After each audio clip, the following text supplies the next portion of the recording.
So, gone are the days where podcasts were a niche audio medium living in radio and TV shadow. Today, podcasting is just as important as any other media outlet.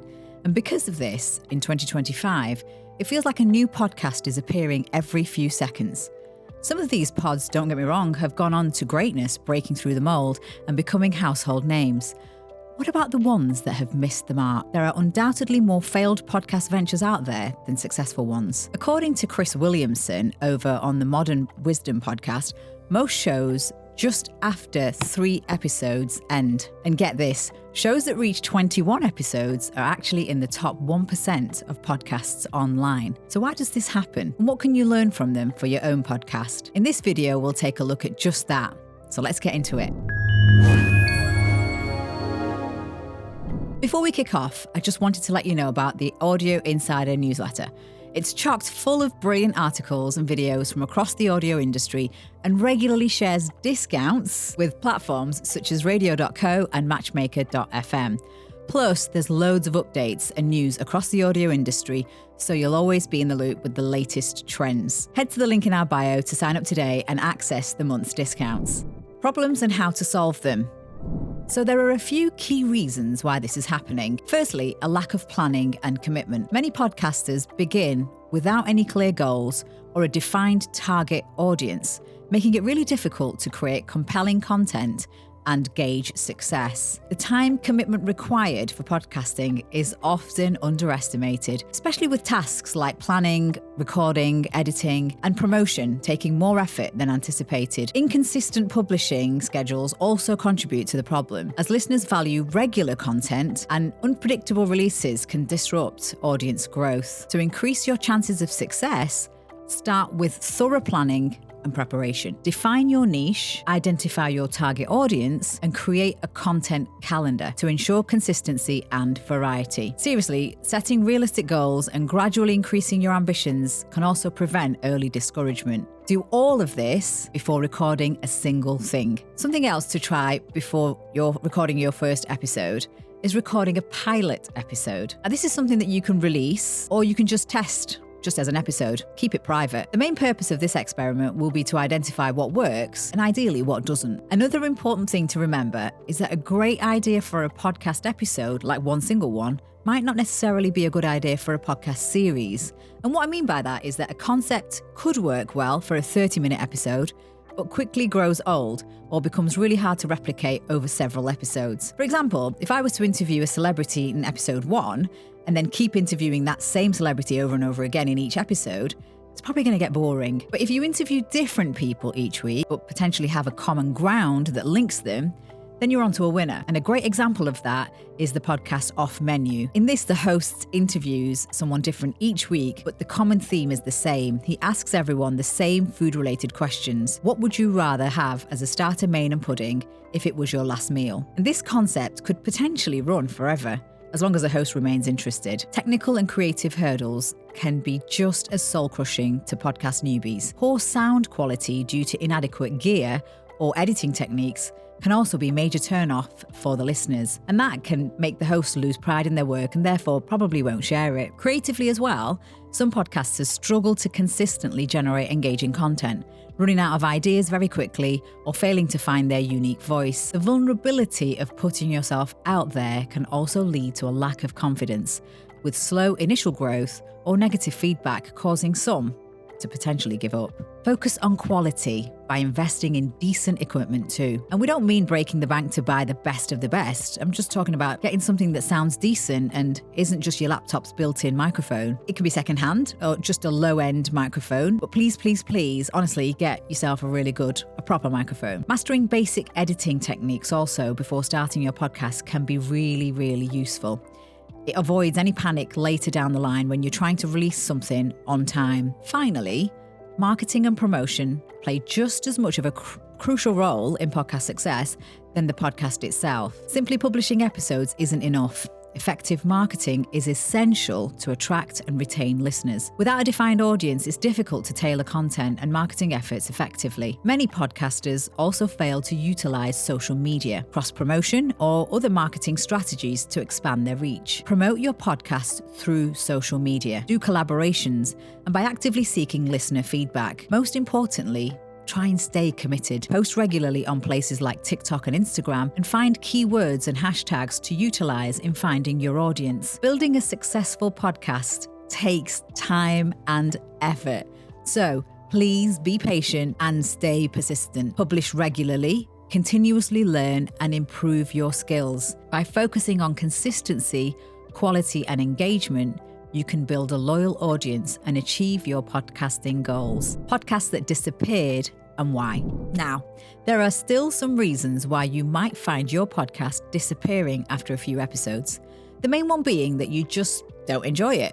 It's absolutely fine to just call it a day if you find that podcasting just isn't for you. Maybe you'd prefer to try radio or even vlogging. Whatever it may be, just don't force yourself to continue if the magic has literally been lost. There's also more unique reasons to look out for. So here's a few podcasts that no longer exist and why that is the case. Number 1. The Ricky Gervais Show. This podcast was a phenomenon in the early years of the medium. In fact, it was probably one of the earlier examples of podcasting as it is known today. Starting as just pre-recorded versions of Gervais's radio show with Stephen Merchant and Carl Pilkington, its immense popularity proved there was an appetite for this kind of conversational, humorous content in an internet audio form. It even got an animated TV show to go alongside it, bringing to life the bizarre and wonderful stories of Carl Pilkington. To this day, there are still huge fan bases for this show, and its community is still alive and well on YouTube and Reddit. However, it was actually all the way back in 2008 that the show came to an end. It finished somewhat organically, without any real fanfare or drama. The trio moved on to other projects, and perhaps they'd just grown slightly bored of the concept. If you include the radio show they did together, the show had been going for over 10 years, so it's probably understandable they might want to now try something new. If ever your podcast is in the fortunate position to be running for a long time, perhaps discuss with fellow hosts and producers just how long you'd ideally like to be running the show. It's always a good idea to be on the same page right from the start so that you can step away amicably. Number 2, Note to Self. This tech podcast from WNYC Studios explored the impact of technology on our lives. It tackled important topics and had a loyal following, but ultimately it seems to have become a victim of changing media landscapes and priorities within WNYC. Many news organisations have struggled to maintain funding for in-depth podcasts, and Note to Self may have fallen prey to those pressures. If you're planning to launch a news-based podcast, keep in mind the rate that people are expecting the news to be given these days. Especially if you're not planning to upload daily, consider tackling just one specific area of the news and deliver detailed analysis rather than just headlines. Also, make sure that you don't get burned out. Burnout is one of the key reasons for creatives to give up on their projects. Number 3, Serial. Specifically seasons 1 to 3. Serial was a groundbreaking true crime podcast that captivated audiences with its investigative journalism and serialized storytelling. While it continued beyond season 3, those first 3 seasons had a cultural impact that later seasons arguably didn't match. Now, this could be attributed to several factors: the novelty of the format wearing off, the cases in later seasons not gripping the public imagination in the same way, or perhaps the immense pressure to replicate the success of the first season. This goes back to what we mentioned earlier on. If you're planning to keep your podcast ongoing for as long as possible, make sure your premise has legs. Number 4, the Dead Authors Podcast. This comedic podcast featured interviews with dead authors, played by comedians, and had a cult following. However, it seems to have faded away due to a combination of factors. Maintaining a regular release schedule with complex format can be challenging, and the humour might have been niche. It's also possible that the creators simply moved on to other projects. It's hard to really nail down exactly what should be learnt from this one, but analyse just how challenging your podcast could be in terms of weekly production. Remember that sourcing guests and writing scripts is a job in itself. So if you're running a podcast all by yourself, that's a lot of work to do prior and after each recording. especially if you're also working full-time in between. Number 5, My Dad Wrote a Porno. Now, this hilarious podcast centered around Jamie Morton reading his father's terrible erotic novel. It gained a massive following due to its unique premise and the comedic chemistry between the hosts. However, the source material was finite. After reading the entire Belinda Blinked series and exploring related content like live shows, the podcast reached a natural conclusion. I think it's only fair to say that the show's premise lost its spark and general uniqueness after a couple of series. The hosts were still hilarious and the stories just as bizarre and cringeworthy, but some shows just naturally lose their novelty after a while. So if you ever feel like this is the case, just don't be afraid to switch up your format, or end the show like My Dad Wrote a Porno and move on to new ventures. If you're a great host, your audience is most likely going to follow you anyway, whatever you do. Here's a few more reasons for podcasts ending over the years. Financial constraints. Producing quality podcasts requires resources. If downloads and advertising revenue don't meet expectations, it can be difficult to sustain. Creative differences or burnout. Producing a podcast can be demanding. Creative disagreements or burnout among hosts can also lead to a show's demise. Controversy or external pressures. Internal issues or controversies can derail a podcast, especially in today's social media landscape. Shifting listener preferences. Audience tastes evolve. A podcast that once was popular